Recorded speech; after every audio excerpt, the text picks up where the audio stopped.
लड़की में सबसे पहले क्या देखते? जो मेरे पास है. Hi everyone, welcome to Ombre Box Story. Semoga kalian sehat selalu dan diberikan rezeki yang berkah tentunya. Kali ini Om akan melanjutkan sequel dari film sebelumnya nih, yang berjudul Kia Super Cool Hai Ham, keluaran tahun 2012. Film koplak ini mengisahkan tentang dua orang sahabat ngenes yang ingin mewujudkan mimpi mereka jadi bintang film dan DJ terkenal. Tetapi di tengah perjuangan untuk menggapai cita, mereka malah harus dibuat pusing karena mereka jatuh cinta dengan dua cewek tajir yang ngakunya si lesbi.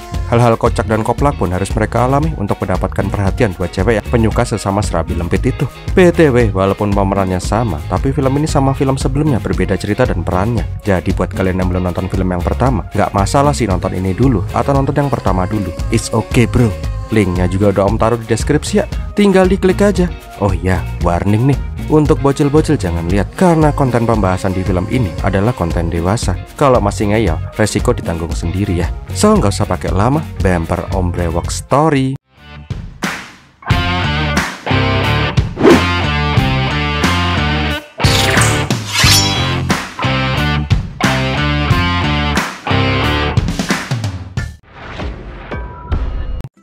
Awal kisah kita diperkenalkan oleh pemuda pengangguran yang memiliki impian menjadi bintang film Bollywood terkenal yang bernama Adi. Berbagai macam audisi udah dia lakukan, tetapi masih tetap aja dia nggak pernah dapat peran di film-film itu. Paling mentok ya, dia cuma tampil di iklan abal-abal pemutih badan. Intinya, dia disuruh jadi pria bule yang jadi putih karena memakai krim pemutih badan. Ini iklan kok rasis banget ya.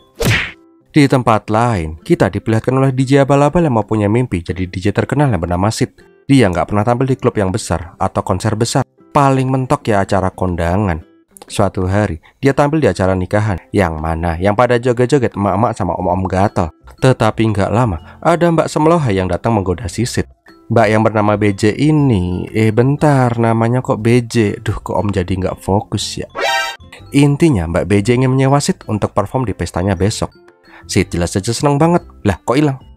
Oh, alah ternyata si BJ lagi ke toilet. Sialnya, pas lagi nunggu BJ pipis di toilet, ada om-om yang menanyain ngapain Sisit yang mukanya mesum banget berdiri di depan WC cewek.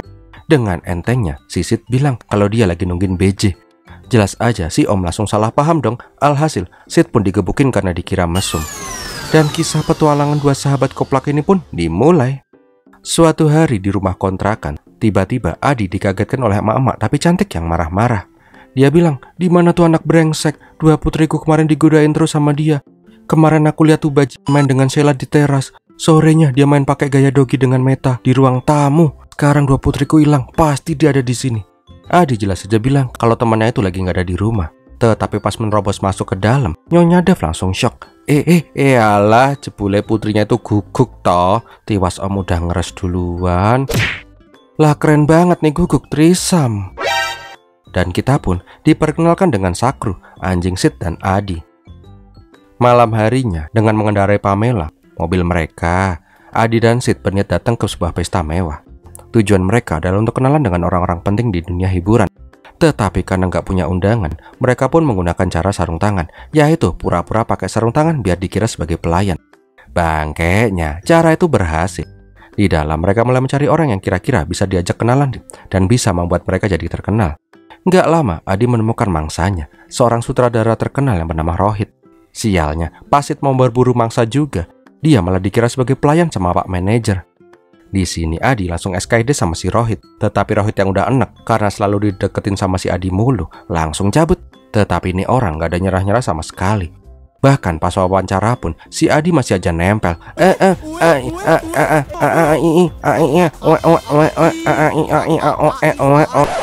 Duh nih orang, sini tak cium ubun-ubunnya dulu biar sadar nih bocah. Sedangkan di dalam, Sid yang disuruh jadi pelayan malah ngembat sloki cium bekonang. Tetapi pas lagi enak-enaknya minum, ada om-om yang protes sama manajer karena DJ yang dia sewa belum juga datang padahal acara udah mau mulai. Mendengar itu, Sid langsung dong pengen show off. Dia pun menawarkan diri jadi DJ, siapa tahu malah bisa jadi terkenal. Singkat cerita, acara fashion show pun dimulai, diiringi oleh lagu DJ.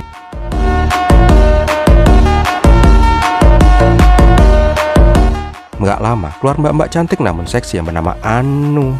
Bangkeknya, karena Sid pengen show off, tuh turntable malah ngadet. Karena hal itulah, Mbak Anu malah nyusruk dan neneknya jadi terbuka. Karena hal itu, dua koplak pun diusir dari pesta itu. Keesokan paginya, Sid yang baru bangun langsung sakit matanya pas ngeliat iklan gel-gelnya si Adi. Nggak lama mereka dapat telepon. Adi yang mengangkat langsung shock karena di telepon itu bilang para betina yang rahimnya panas udah ready untuk digarap.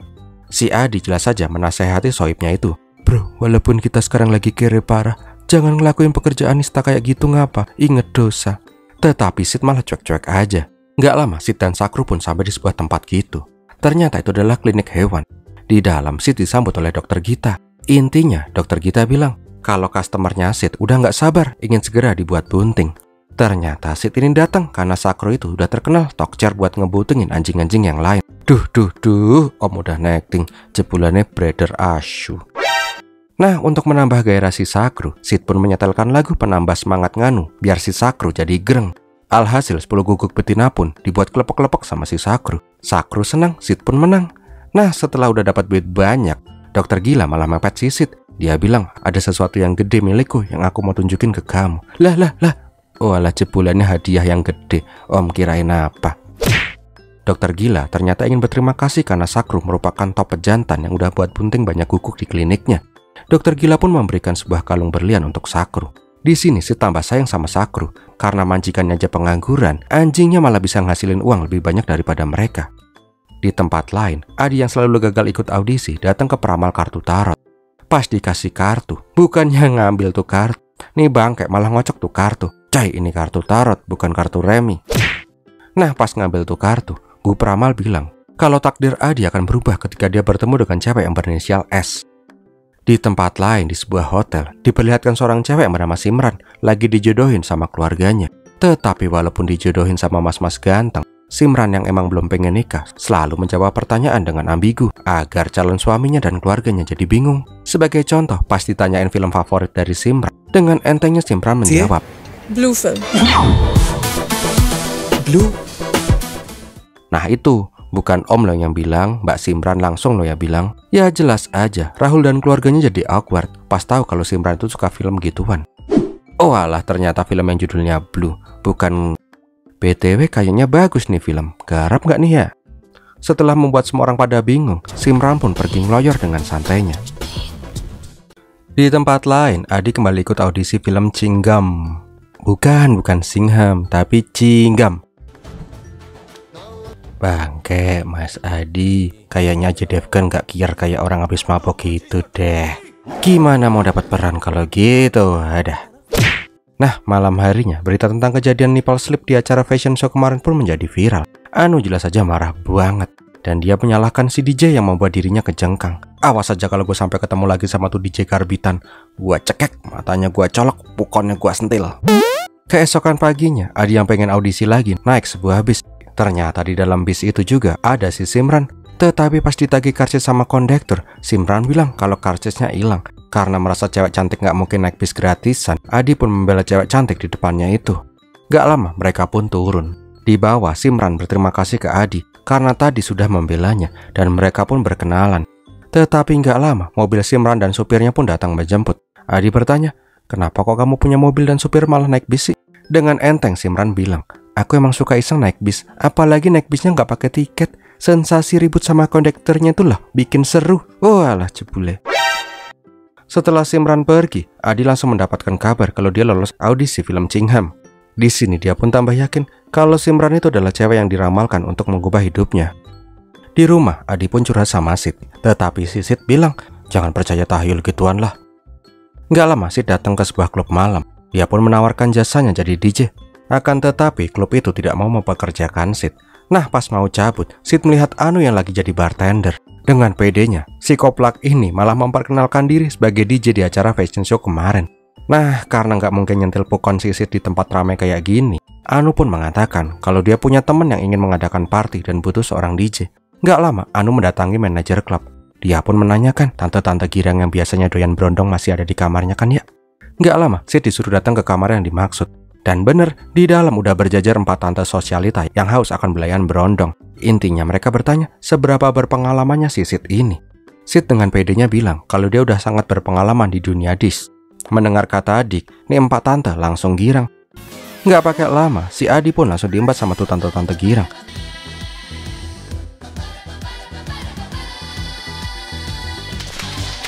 Mamam tuh dikeroyok sama tante-tante. Pas berhasil keluar, pelayan memberikan surat ke Sid yang intinya Anu mengatakan kalau sekarang mereka udah impas, sama-sama dipermalukan. Di tempat lain, Adi nggak sengaja ketemu sama si Simran di jalan. Di sini, Adi pengen menyapa si Simran, tetapi pas ngeliat majalah yang dibawa sama si Simran, Adi pun langsung jiper sendiri. Sialnya, si Simran ngeliat si Adi. Nah, di sini Adi malah terus melihat ke bawah, yang mana malah disalahartikan sama si Simran kalau si Adi lagi ngeliatin neneknya terus. Tetapi pas dijelasin, jangan ilfil ya kalau kamu lihat foto iklan mules-mulesku itu ya. Oh alah, ini toh, kirain. Singkat cerita, Simran pun mengatakan kalau sebelum terkenal emang harus berusaha dulu, yang penting halal. Lagian fotomu imut kok. Di rumah, Adi udah ngebayangin aja kalau dia dan Simran udah jadi suami istri. Bahkan gak cuman menghayal, si Adi udah mulai halu bilang ke Sid kalau besok minggu depan dia dan Simran akan menikah. Bangkeknya, si Adi bahkan udah punya nama untuk anak-anak mereka kelak. Tapi om aku ini, halunya Adi tuh keren banget. Dia bahkan udah nyetak undangan pernikahan mereka. Si Sid jelas aja bingung, nih sohib gue gagal otak apa ya? Baru ketemu 2 kali sama cewek gak dikenal, udah halu nikah sama tuh cewek. Adi juga bilang besok malam dia mau melamar si Simran, dan dia yakin pasti jawabannya adalah iya. Keesokan harinya di sebuah restoran, Adi janjian dengan Simran yang datang pakai baju kurang bahan. Nggak pakai babi bu, Adi ngundang Simran datang ke pernikahannya minggu depan. Dan bangkeknya, di undangan itu tertera nama Simran. Bahkan kue yang dimakan Simran ternyata udah nyempil cincin berlian. Langsung pakein lagi. Jelas saja si Simran nolak dong. Bangkeknya, Sisit juga datang ke sana. Dia seneng banget pas ngeliat sohibnya ditolak cewek. Di sini Adi menanyakan, kenapa Simran menolak dirinya? Kan mereka udah ketemu 2 kali secara kebetulan. Karena nggak mau repot jawab apa-apaan, Simran bilang kalau masalahnya dia itu nggak doyan cowok, dia doyannya cewek. Dia suka gesek-gesek serabi lempit daripada jot-jotan di atas stik Pak Satpam. Mendengar hal itu, Sisit pun malah girang banget. Bahkan saking bangkeknya, Sisit malah mengupload penolakan Adi ke YouTube dan viral. Di rumah Sisit masih aja ketawa karena sohibnya nggak jadi nikah halu. Tetapi Sid bilang, seenggaknya tuh cincin berlian gak jadi hilang. Mending lu jual buat bayar kontrakan. Sialnya, tuh cincin gak dikembalikan sama si Simran. Dan bangkeknya lagi, senyuman Sid tiba-tiba hilang. Pas Adi bilang, kalau emang cincinnya dia beli pakai uangnya sendiri. Tetapi berliannya itu milik Sid, tepatnya milik si Sangkru. Jelas aja, si Sid marah-marah dong. Berlian milik Sangkru malah diembat sama si Adi. Pokoknya gak mau tahu tuh berlian harus kembali. Nah, pas lagi ngecek status WA-nya si Simran, Simran lagi liburan di goa.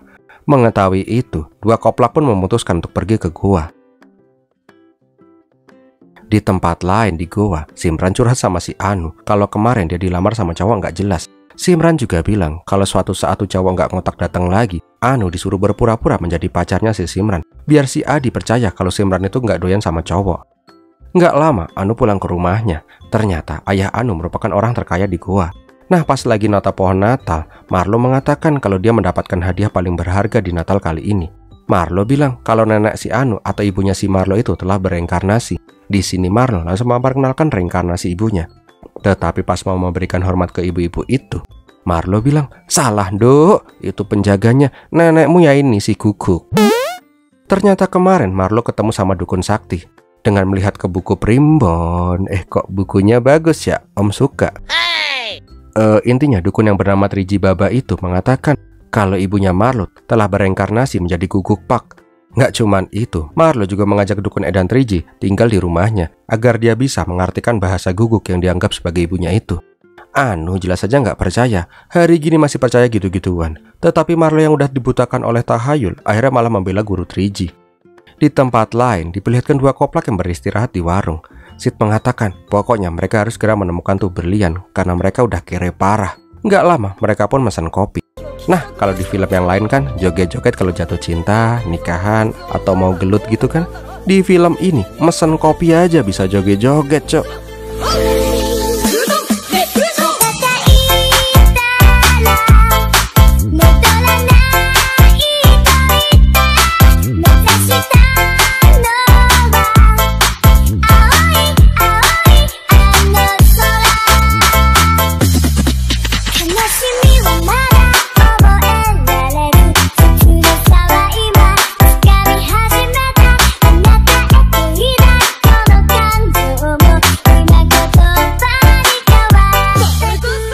Setelah puas joget-joget, Pamela malah mogok di jalan. Karena malas dorong mobil terus, Adi pun berniat meminta tebengan, tetapi nggak ada yang mau berhenti. Di sini Sisit pun punya ide nyeleneh. Dia pun langsung copot-copot baju dan menonjolkan keseksiannya biar dapat tumpangan katanya. Nah, untuk pemanasan, dia pun push up dulu di mobil. Sialnya, ada supir truk dan keneknya yang melihat itu. Tanpa babi bu, mereka langsung turun dan mengira kalau Sid itu lagi dorong mobil. Sialnya, tuh sopir sama kenek malah dorong sampai Pamela nyusruk ke jurang. Ancur dah tuh mobil. Karena udah nggak punya uang dan nggak punya mobil lagi, mereka pun bingung gimana biar bisa sampai ke goa. Tetapi pas lagi bengong, mereka malah melihat sebuah selebaran pesta terbuka. Dan kebetulannya lagi, yang ngadain pesta itu adalah si Dimpi, teman mereka dulu pas masih kuliah. Malam harinya, mereka pun sampai di pestanya Dimpi. Nah, pas nyari Dimpi, orang yang dicari malah lagi koleng ngadem di kulkas.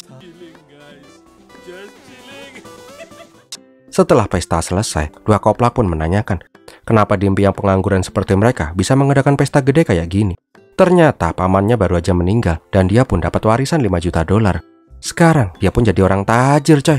Pokoknya Dimpi bilang kalau dia pengen ngabisin duit warisannya untuk foya-foya dan happy-happy aja. Akhirnya dengan bantuan Dimpi, dua koplak pun bisa sampai di goa. Nah, di sebuah pantai, pas lagi ngaso, nggak sengaja si Sid melihat si Anu, yang anunya kelihatan nganu-nganu. Pokoknya enak dilihat dah. Melihat Anu, si Sid pun langsung menemui si Anu. Di sini Anu jelas saja kaget, tetapi Sid berniat meminta maaf. Dia udah kena batunya di mek-mek sama Tante Girang kemarin. Sebagai permintaan maaf, Sid mengajak Anu untuk minum.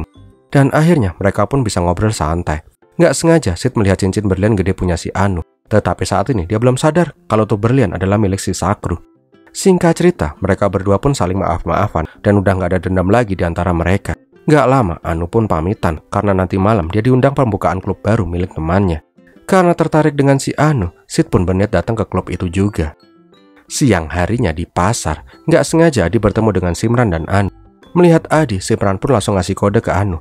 Karena paham situasi, Anu pun langsung memegang tangan si Simran dan tangannya pun dikecup manja. Wah. Di tempat lain, Sid datang ke rumah Marlo. Dia dapat informasi dari Dimpi kalau Marlo mau mengadakan pesta tahun baru gede-gedean. Sebelum masuk, Sakru diparkir dulu. Di dalam, si Marlo malah lagi asik sayang-sayangan sama ibunya. Nggak lama, Sid ditemui sama si Marlo. Intinya, Marlo emang lagi pengen nyari DJ buat pestanya. Nah, untuk demo, Sid pun menyetel lagu ciptaannya. Joget tok-tok-tok dulu. Ini siapa lagi tuyul-tuyul? Sialnya di halaman, Mary malah kabur. Dan asuhnya, si Sakru malah lagi ngegenjot si Mary. Jelas saja Marlo langsung lemes dengkulnya dong ngelihat emaknya didogi sama Guguk. Tapi emang dua-duanya guguk sih ya. Jelas aja di sini si Sid bangga banget dong karena Guguknya bisa nyenengin Guguknya si Marlo. Tetapi pasti ceritain kalau Mary itu adalah ibunya si Marlo, si Sid jadi keder. Marlo pun langsung mengusir si Sid kalau nggak akan disunat lagi nanti burungnya. Sore harinya, Marlo yang sedih emaknya tadi didogi sama si Sakru curhat kepada Anu dan Simran. Melihat tadi Mary diuu sama si Sakru, Marlo pun keinget mendiang ibunya si Anu. Di sini dia jadi menyadari kalau mungkin Mary juga pengen punya pendamping. Andaikan ayahnya juga bereinkarnasi, pasti ibunya nggak akan kesepian dan sembarangan. Ternyata pembicaraan itu didengar oleh tuyul-tuyul piaraannya si Triji. Di dalam, tuh tuyul gadungan bilang ke Triji kalau dia punya ide bagus biar bisa dapat lebih banyak uang dari Marlo. Di sini juga diketahui ternyata Triji ini adalah dukun gadungan. Sebenarnya mereka itu adalah pencuri anjing. Malam harinya diperlihatkan bila Sid datang ke klub Adam Eve. Kok Steve? Udahlah, pokoknya intinya tuh klub sebenarnya adalah klub hombreng. Bener aja, pas pengen nyari si Anu, dia langsung disambut sama si Adam, pemilik klub itu. Karena nggak tahu apa-apa, si Sid bilang kalau dia suka banget dengan Dis. Dan kembali lagi Adam dengannya Dix. Ya langsung dipepet lah tuh sama si Om Botak. Pas lagi diajak mojok, Anu melihat si Sid di sana. Jelas aja dia menanyakan ngapain si Sid ada di klub ini. Sialnya lagi, Adam yang udah horny sama si Sid mengajak Sid untuk main parasailing besok. Jelas aja Sid langsung mengiyakan karena dia berpikir kalau dia bisa enak-enak di atas bareng Anu. Nggak tahu aja dia. Keesokan harinya, dukun Triji mengatakan ke Marlo kalau ayah Marlo ternyata sudah bereinkarnasi dan sosok ayahnya Marlo itu kemarin sudah main njot-njotan dengan si Mary. Mendengar itu, Marlo pun menjadi yakin kalau Guguk kemarin itu adalah ayahnya. Di rumah Dimpi, terlihat bila Adi lagi bete berat. Di sini Sid menyarankan agar Adi menunjukkan sisi kejantanannya ke Simran. Siapa tahu si Simran bisa normal lagi. Mendengar ide dari Sid itu, siang harinya Adi dan sang kru pun ingin menemui Simran di pantai. Dan bener aja, ini nih yang disenengin sama para ciwi-ciwi. Si Sid langsung show off keluar dari pantai biar si Simran ngiler. Lah, pakai melorotin kolornya lagi. Melihat kolor yang dipelorotin si Adi dan dadanya si Adi yang lebih gede daripada dadanya si Simran, Simran pun langsung laporan ke Anu kalau ternyata si Sid itu badannya keren banget. Nggak lupa moto-moto dulu buat fantasi nanti malam. Sialnya, pas lagi asik-asiknya pose, polisi pantai malah marahin si Adi karena Adi pose nggak senonoh di tempat umum. Ketika hendak ditangkap, nggak diduga nggak dinyana, Simran malah datang dan bilang ke Pak Pol kalau Adi itu pose untuk dirinya. Buktinya ini ada fotonya. Di sini Adi senang banget karena Simran masih peduli dengannya. Bahkan Simran sempat-sempatnya moto pose mesumnya itu. Namun si Simran masih aja jual mahal. Dia bilang kalau cuma lagi kebetulan ada di sana. Nah, pas mau balik, si sangkru malah udah hilang, mate. Di tempat lain di tengah laut, si Sid akhirnya main para layang. Akan tetapi bukan sama si Anu, tetapi sama si Adam, si botak. Bangkainya di atas, Adam bilang kalau dia tuh naksir berat sama si Sid. Bahkan batangnya si Adam sampai berontak-berontak, sampai si Sid jadi meremelek sendiri. Mamam tuh mas botak. Sesampainya di bawah, dia pun baru sadar kalau dia udah dinundai sama mas botak. Pas didatangin sama si Anu, Sid kesel karena dia tuh bukan hombreng, malah dimak-mak sama mas botak. Mengetahui kalau Sid sebenarnya bukan hombreng, Anu pun jadi senyum-senyum sendiri. Ternyata si Anu itu udah mulai terkintil-kintil dengan Sid. Karena nih dua pasang udah ada kemajuan, ya joget lagi lah.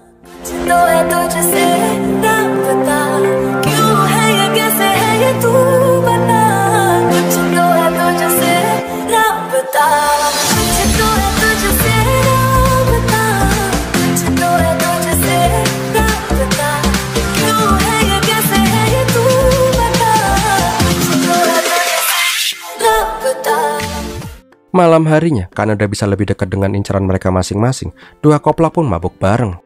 Bangkainya, karena Sakru tadi hilang, Adi nuker Sakru dengan empus Persia, biar si Sid nggak sadar. Tetapi keesokan harinya, pas si Sid bangun, baru deh si Sid nyadarin kalau si Sakru itu udah berubah jadi empus. Di sini, Sid marah besar. Nggak lama kemudian, Sid keliling mencari si Sakru. Dengan siulan mautnya, akhirnya si Sakru merespon majikannya. Dan si Sakru kabur dari Marlo yang lagi main golf. Nah, karena udah ketahuan menculik si Sakru, Marlo akhirnya menceritakan yang sebenarnya, kalau Sakru itu adalah reinkarnasi ayahnya. Di sini Marlo menawarkan uang yang banyak kepada Sid. Tetapi Sid jelas saja nggak mau dong. Karena terus memohon, akhirnya Sid bersedia, tetapi dengan satu syarat. Pesta terbesar di gua yang akan diadakan oleh Marlo, DJ-nya harus si Sid. Keesokan harinya, Anu menemui Mari dan Sakru yang lagi honeymoon di pantai. Di saat itulah, tiba-tiba Sid muncul. Di sini Sid langsung bilang kalau dia akan segera tampil di pesta tahun baru mewah di goa. Karena ada seorang pria tua gila yang menyewa dirinya. Bahkan saking gilanya, tuh orang kaya menganggap anjingnya sebagai ibunya dan anjingku sebagai ayahnya. Mendengar itu, Anu langsung kesal dong. Ya walaupun bokapnya itu sedeng, tetapi tetap aja Marlo itu bokapnya. Di sini Anu mengatakan kalau nama keluarganya adalah Anu Marlo. Dan orang tua gila tajir itu adalah ayahnya. Jelas saja si Sid langsung, Anu gini loh Anu, nganu, Anu, ini lagi namanya kok Anu. Jadi kan bingung kalau mau bilang Anu kan jadi nganu. Di tempat lain, Adi mabuk sambil bobok siang. Di mimpinya, dia pun melihat Simran yang menikah dengan si Anu.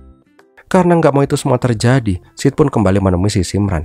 Dia berkata kalau Simran itu udah kemakan bujuk rayu setan, sehingga dia bisa sampai jadi lesbong. Di sini Adi juga bilang kalau dia sangat mencintai Simran sampai ke lubuk hati yang terdalam. Aslinya di sini Simran tuh nggak tega, tetapi tiba-tiba si Anu langsung mengambil peran. Dia pun langsung bilang ke Adi kalau mereka berdua udah tunangan dan akan segera menikah. Buktinya Simran memberikan cincin berlian kepadanya. Di sini hati Adi pun hancur berkeping-keping.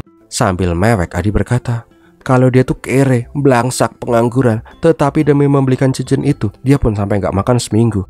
Malah dikasih orang lain. Akhirnya Adi pun menyerah mendapatkan Simran dan pergi dari sana sambil mewek. Melihat itu, Anu pun malah marahin si Simran. Lo gila ya, dia tuh cowok paling baik yang pernah deketin lo. Kenapa juga masih ditolak? Di sini Simran pun jadi tambah bimbang. Di saat bimbang itulah, dia malah melihat iklan Adi yang lagi geol-geol sendiri. Tambah bimbang lah dia. Malam harinya mereka pun saling curhat. Sid bilang kalau gebetannya ternyata anak dari Marlo. Tetapi kegalauan Sid nggak cuma sampai di situ aja. Pas Adi ngasih lihat pacarnya si Simran, Sid baru sadar kalau tuh cewek ternyata adalah si Anu. Pantesan dia datang ke klubnya Adam. Dan pantas kemarin Sid melihat cincin berlian yang mirip banget dengan berliannya si Sakru. Tetapi di sini akhirnya mereka berdua pun menyerah dan akan kembali ke Mumbai aja daripada sakit lebih dalam. Keesokan harinya, tiba-tiba si Marlo punya ide gila lagi.